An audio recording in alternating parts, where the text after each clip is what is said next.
Hey there, comic book friends. This is Travis, I'm Ethan. and this is our second of these new reviews that we're doing. We're going to split it up for this week. This is the week of, first week of November. Because we've got as many titles as we do, we're going to split it in half. So these aren't so long because I know lots of people don't want to sit through more than 10 minutes of talking heads. So this will make it a little easier for you. The one comic we're not going to review this week that normally would come out this week is Batgirl, because once again, my comic supplier neglected to send the latest Batgirl to us. Anyway, to start out with, we're going to talk about Animal Man number 3. Oh, this is such a weird comic. It's so awesome, but it's really weird. Yeah. It's all. I almost wonder if they went, "Hey, Travel Foreman, the artist." They went, "Hey, Travel Foreman, just draw a bunch of crazy stuff, and we'll write a story around part of it." Because I mean, there is just some crazy Weird stuff in it. stuff. Whereas initially, I don't know that I was kind of wondering about the artwork. The crazy stuff where they're in the red is just awesome. I mean, it's so twisted and whatnot. The guy's work is so great for that. It looks like he's inking his own stuff now. I like that better. First issue had somebody else doing some of the work on it, and it looked kind of strange in places. I've gotten used to the artwork as far as how the normal people are and whatnot. I love this story. The crazy stuff that's going on with the red that, of course, we really don't know, and we get filled in some stuff. The things that aren't the red that are coming after them are the creature thingies are pretty intense. I love Buddy Baker's wife.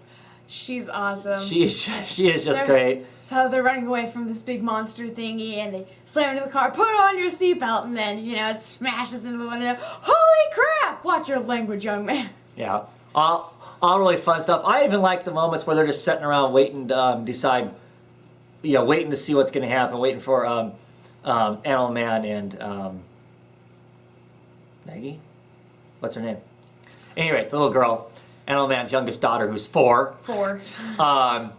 To come back, and she can't work, so she starts playing the video game, and it's some zombie smashing game, and the son is telling her how to play it. Those are cool moments. Those are cool moments that don't have to be in the book, but I think they're great moments that add character to the whole thing and make them feel like real people that we should care about and whatnot. The story, of course, is absolutely getting intense.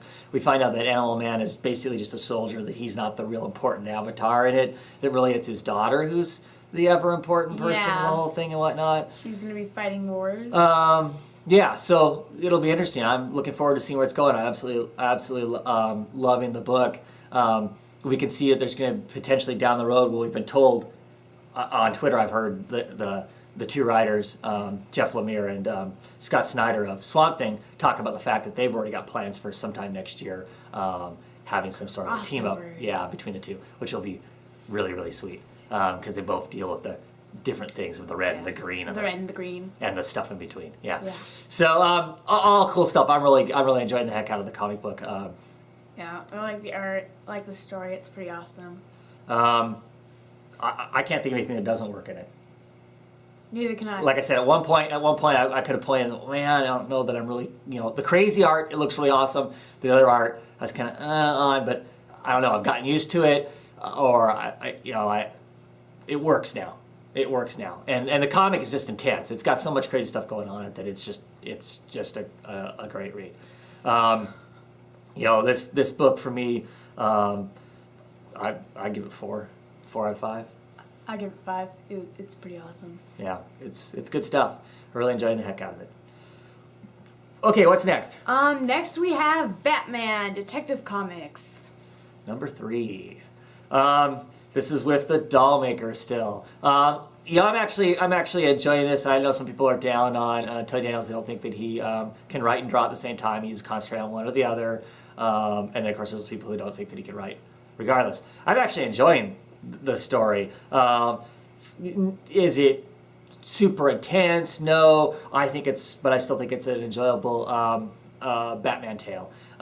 This new villain, of course, is Crackers, like most of Batman's enemies are.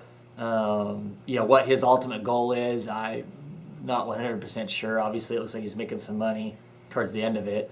I'm still curious where the Joker plays into it, because we haven't seen the Joker since issue 1, where he gets his face peeled off. We haven't really seen anything else about him, so I'm curious to see where he shows up. Who is he amongst all this and whatnot. I was thinking about today, heck, he could be anybody. He could be the nurse. He could be any of those other people there and whatnot.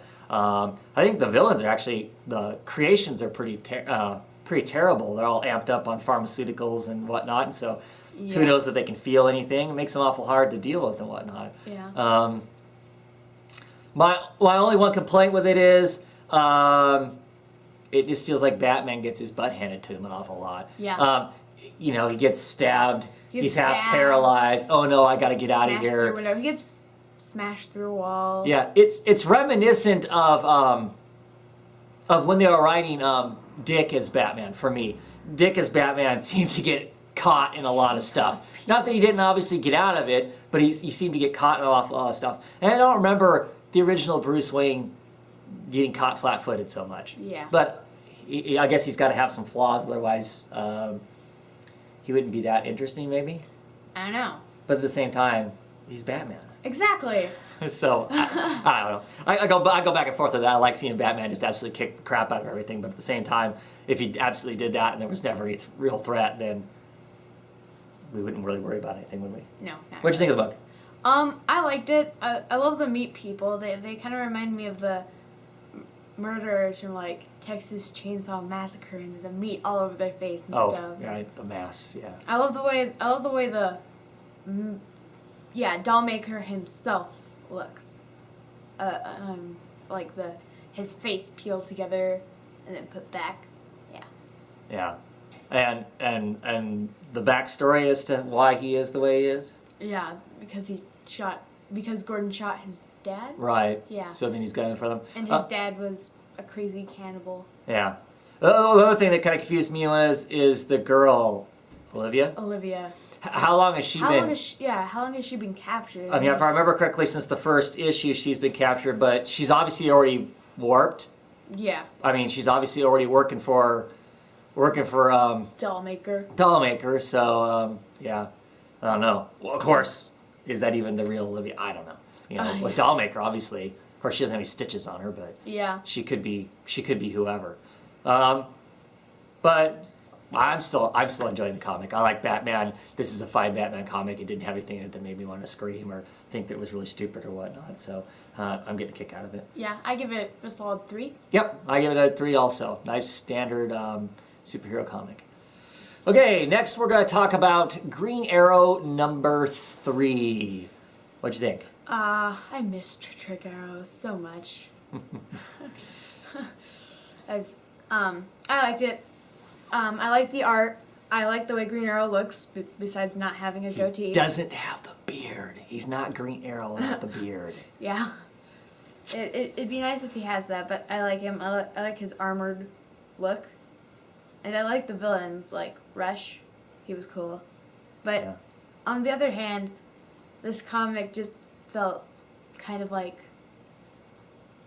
it was just slow. I mean, it was slow, but it was fast. I mean, we didn't really learn anything. There didn't seem just to be that much story. It was mostly just Rush beating the crap out of Green Arrow and then Green Arrow shooting him. See, you don't enjoy just a comic full of people beating the hell out of each other? No. Oh, okay. See, I thought it was fine. I thought it was fine because for me, it's straightforward superhero comic. This was the issue that settles the fight. We've had 2 issues before it building up to this. Commentary on all of us out there in internet land watching violence just for the sake of watching violence. Yeah. So it had a bit of commentary on that, and I was fine with that. I like the big fight scenes. I'm happy the fact that Trick Arrow's are back too. I'm happy that as a whole, this Green Arrow is back to being more like Green Arrow. With the Trick Arrows out fighting the good fight and whatnot. There's a little bit in here on Q Industries and whatnot, and where he's placed in it. Obviously, there's somebody gunning for his position there. Yeah. My only issue with that is that seems to be a reoccurring theme. The only one of these comics that we haven't seen that that hasn't had that gone on yet is Batman with Bruce Wayne and Wayne Technologies, because if we look at the other big multi-company, which is in Mr. Terrific, of course, they're trying to take away his company from him too. Yep. I don't know, is all corporations always trying to go to try and steal the corporation away from their bosses? I don't know. I didn't think so. I would think as long as the company's being successful, who cares if your figurehead is just a mouthpiece occasionally or whatnot. I don't know. I like the fact they're also moving Ollie back into being, even as a corporate head, he is going to be somewhat socially conscious. I like that. There's no reason we can't occasionally have a corporate head that is concerned about society beyond beyond just being consumers of the products and whatnot. So I'm okay with that. That moves us back into more, in some ways, more of the Ollie that is the traditional Ollie that actually I miss. It's been a long time since we've had that, so I'm glad to have that back. He needs to get his beard back, so I hope as we shift writers, I believe this is the last one that J.T. Kroll is writing. Not that I think that he's the one that said, let's get rid of his beard, but I think we're going to move into a few issues of Dan Jurgens and Keith Giffen writing it, and then we're moving on to Ann Nocenti writing it, who is a big favorite of mine from way back in the late 80s, early 90s, on some Marvel work and whatnot. So I'm excited to see her in it, and I know everybody keeps pushing for the beard to come back, so get the beard back.